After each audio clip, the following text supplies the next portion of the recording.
Кихира Рика тамирчны гайхамшигт амжилтын нууц нь юу вэ? Йокомине хүмүүжлийн арга. Кихира тамирчны багада сурч байсан цэцэрлэгт хэрэгжиж байсан Йокомине сургалт. Дэлхийг байлдан дагуулсан Кихира тамирчныг сургасан Йокомине сургалт гэж юу вэ? Дэлхийн аврах шалгаруулах тэмцээнд төрүүлсэн Кихира тамирчны үзүүлбэр ганц Япончууд ч биш, дэлхийг алмаар болжээ. Үгээр зогсохгүй нэлээд хэдэн гайхамшигт амжилтын эзэн юм байна. Эмэгтэй уран гулгагчтаас анх удаа гурвалсан аксел, гурвалсан тулуу бүсрэлтийг угсруулан амжилттай гүйцэтгсэн. Асада Мао тамирчны дараа олон улсын тэмцээний чөлөө төрөлд гурвалсан аксел үсрэлтийг 2 удаа амжилттай хийсэн 2 дахь тамирчин болсон зэрэг амжилт гаргажээ.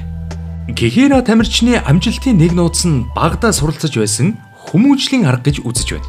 Ой 9 сартаагаас эхлэн суралцаж байсан цэцэрлэг Йокомине арга барилыг нэвтрүүлсэн цэцэрлэг байжээ. Йокомине арга гэдэг нь хүүхдийг багаас нь бие даасан хүн болгохын тулд илүү хүнд дасгал сургуулалт хичээлээр анхаарал төвлөрлийг сайжруулж бие сэтгэл оюуны хатыг суулгадаг арга барил юм байна.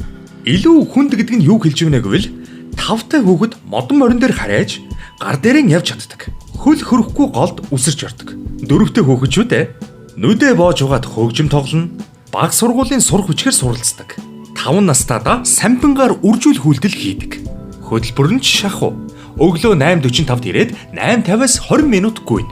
Өдөр бүр хөгжим, рагби, дасгал, уншиж бичих, тоо бодлогыг 20 минут тутамд хийдэг гэнэ. Өдөр бүр давтвал дургүй юмдач дуртай болдог гэж үздэг байна. Уран гулгалтад маш чухал анхаарал төвлөрүүлэх чадварыг хөгжүүлж өгсөн байх нь.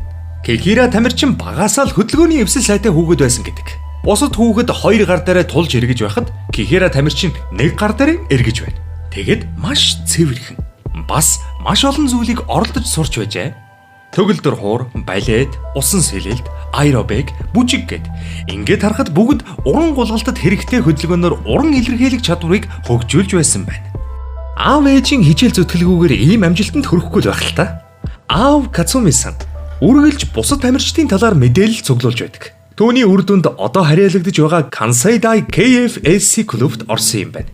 Ээж Мика-сан бол хоол судлаачаар мэрэгссэн учраас хүүхдийн хооллолтод анхаардаг. Олон үсрэх тусам хөлний ясанд ирэх ачаалал ихсэх учраас ясыг нь бэхжүүлэхийн тулд бяцлаг, сүүн бүтээгдэхүүн их хідүүлдэг гэсэн байна. Мөн Мика-сан охиноо олон хүнтэй цахилгаан галтрагт явуулж ядраахгүйгээд дандаа машинаар зөөдөг байна. Бас уран гулгагч болоход нь эгч нь нөлөөлсөн. Анх 3 настайдаа мөсөн талбай дээр гарч үзэхэд нь эгч нь сайн гулгадаг болчихсон байсан учраас би бас сурмаар байна гэд эхэлсэн гэж байсан.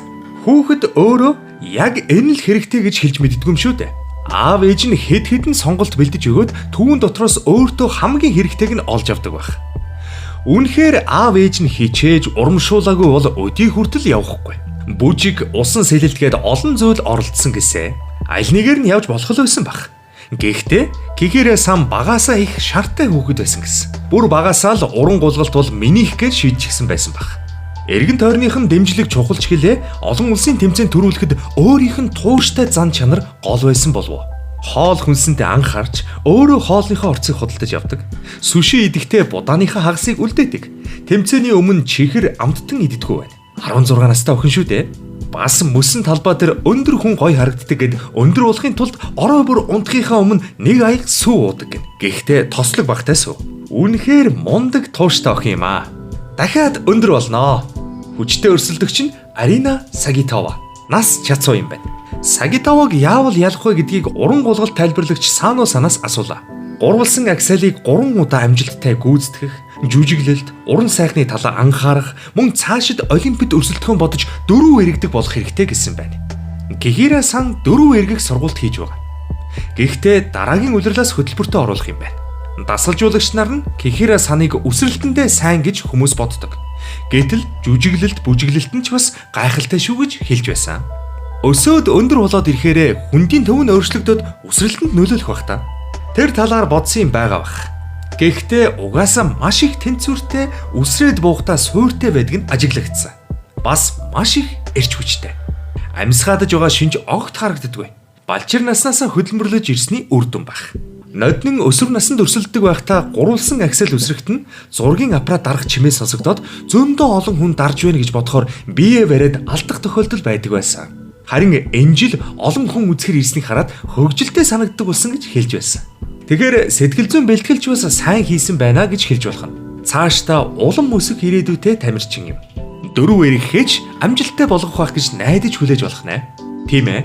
Энэ улиралд оруулаагүй. Дараагийн улирлаас харж болох байхаа. Дараагийн олимпиад ихээр дөрөв эргэх тулдаан болох нь те.